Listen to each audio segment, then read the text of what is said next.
ব্রাহ্মণবাড়িয়া সদর উপজেলা যুবলীগের যুগ্ম সম্পাদক আবু কাউসার ২০২৪ সালের ৫ আগস্টের পর থেকেই একাধিক রাজনৈতিক মামলায় আসামি হয়ে পলাতক রয়েছেন।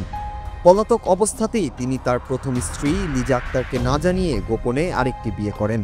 দীর্ঘদিন এ বিয়ে গোপন থাকলেও সম্প্রতি কাউসারের দ্বিতীয় স্ত্রীর সন্তানের জন্মের পর বিষয়টি প্রকাশ্যে চলে আসে।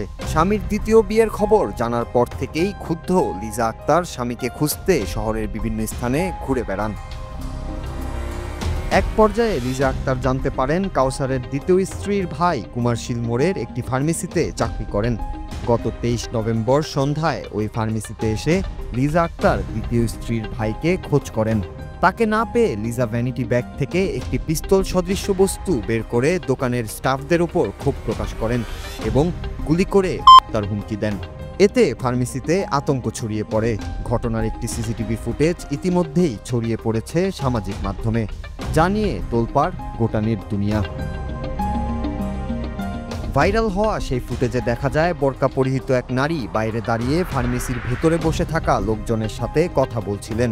এক পর্যায়ে নিজের সাথে থাকা ভ্যানিটি ব্যাগ থেকে একটি পিস্তল বের করেন তিনি এবং ফার্মেসিতে অবস্থানরত এক ব্যক্তিকে ভয়ভীতি ও হুমকি প্রদান করেন।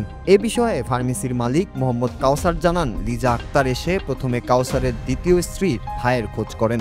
তাকে না পেয়ে পিস্তল বের করে তাকে এবং দোকানের অন্যান্য স্টাফকে গুলি করার ভয় দেখান। নিরাপত্তার স্বার্থে থানায় অভিযোগ করেছেন বলেও জানান ফার্মেসির মালিক কাউসার।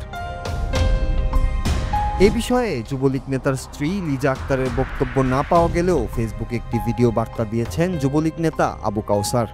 সেখানে দ্বিতীয় বিয়ে ও প্রথম স্ত্রীর সাথে মনোমালিন্য নিয়ে কোনো স্পষ্ট বক্তব্য না দিয়ে এটিকে রাজনৈতিক ষড়যন্ত্র বলছেন তিনি।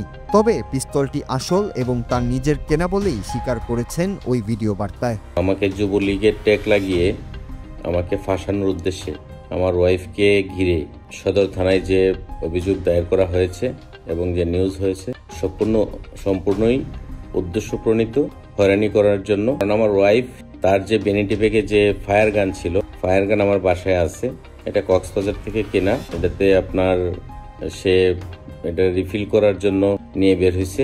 এ বিষয়ে খোঁজ নিতে যোগাযোগ করা হলে ব্রাহ্মণবাড়িয়া সদর মডেল থানার ভারপ্রাপ্ত কর্মকর্তা আজহারুল ইসলাম জানিয়েছেন, বিষয়টি নিয়ে তারা তদন্ত শুরু করেছেন। তদন্তেই সকল তথ্য বেরিয়ে আসবে বলে জানান তিনি। আমি আমাদের একজনকে অ্যাসাইন করে দিয়েছি, উনি বিষয়টা ভেরিফাই করতেছে। আমরা নিজেরাও কথা বলছি, আইডেন্টিফাই করতে পারি নাই আসলে প্রকৃত ঘটনা কি বা কি বিষয়টা। এটা নিয়ে তদন্ত চলছে আমাদের। তো আমরা দ্রুতই এটা হয়তো সিদ্ধান্তে পৌঁছাতে পারবো আর কি, এবং যদি ঘটনার সত্যতা অনুযায়ী আমরা সেটা ব্যবস্থা নিই। হয়তো কোনো এক সময় হয়তো তাদের সাথে এখানে ব্যবসায়িক পার্টনার ছিল ফার্মেসিতে, এবং পরে মনে হয় ওই নেতা নাকি আবার বিয়ে শাদী করছে।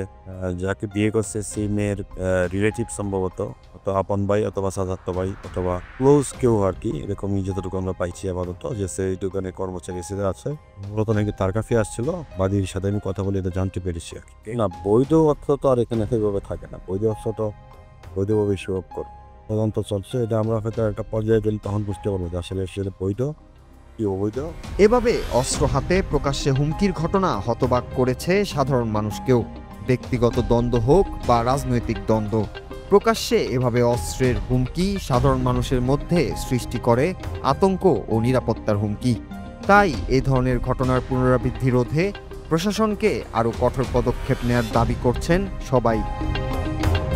নূর Raju, Bangla TV news desk.